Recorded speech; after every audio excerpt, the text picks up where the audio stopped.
बाबा साहेब भीमराव अंबेडकर संविधान के निर्माता नहीं थे।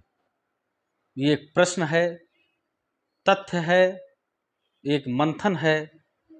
गौर करना होगा, सोचना होगा और गंभीरता से आप सुने और इन पंक्तियों में ग्रहण करें। और इसका मैं लास्ट में उत्तर दूंगा, निष्कर्ष दूंगा कि वो क्या थे। ब्रिटिश कालिमा जब छाई थी, ब्रिटिश कालिमा जब छाई थी, एक लालिमा वह ले आए, एक लालिमा वह ले आए, हर जन की, हम जन की, हर जन की आवाज मुखर कर संविधान की राह बनाए, हर जन की आवाज मुखर कर संविधान की राह बनाए। संविधान के मसौदा समिति के अध्यक्ष के रूप में उनका जो योगदान था वह अवर्णनीय है। उसको कहा नहीं जा सकता कि उनकी क्या भूमिका थी। और उन्होंने जो आज 26 जनवरी 1950 को संविधान लागू हुआ, हमारा देश गणराज्य बना, बहुत बड़ी भूमिका थी। शोषित दलित न हो कोई वंचित, क्या था उद्देश्य बाबा साहेब का?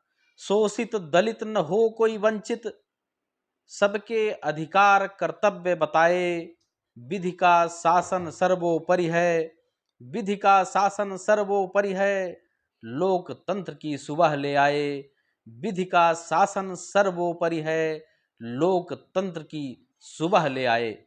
भारत में गणराज्य स्थापित हुआ, लोकतंत्र का शासन स्थापित हुआ, उनका सपना साकार हुआ।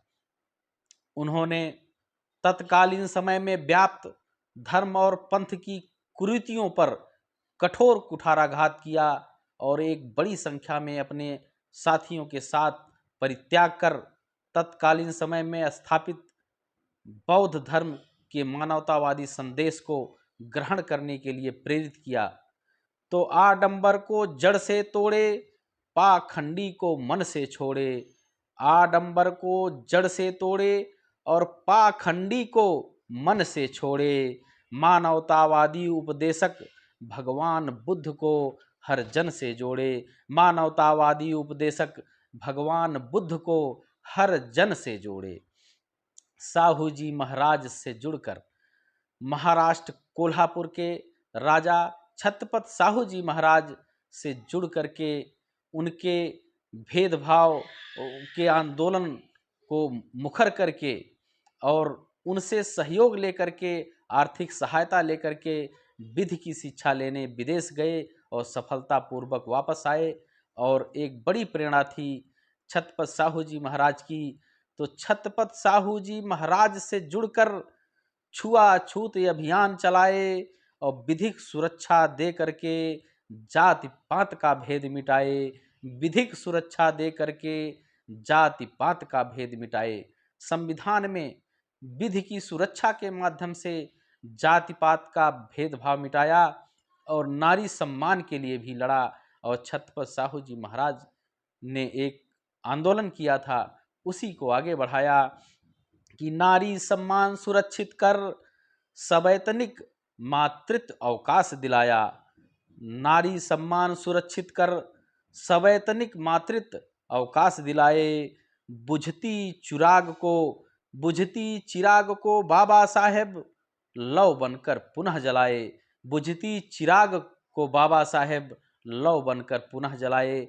जो हमारी सनातन सभ्यता और संस्कृति की मूल भावना थी उसको उन्होंने पुनः स्थापित किया और जो कुरीतियां थी, जो आडंबर था, उसको उन्होंने कुठाराघात किया और उसको विधिक रूप दिया। तो जुझती चिराग को बाबा साहेब, बुझती चिराग को बाबा साहेब लौ बनकर पुनः जलाए। तो कोटि नमन जन जन है करता। हम सभी इस योगदान को, उनके अविस्मरणीय योगदान को भुला नहीं सकते। और हम संविधान में आज प्रत्यक्षतः देख रहे हैं कि सभी के अधिकार और कर्तव्य सुरक्षित हैं, हमें न्याय मिल रहा है। तो कोटि नमन जन जन है करता, पाकर नित अधिकार संवरता।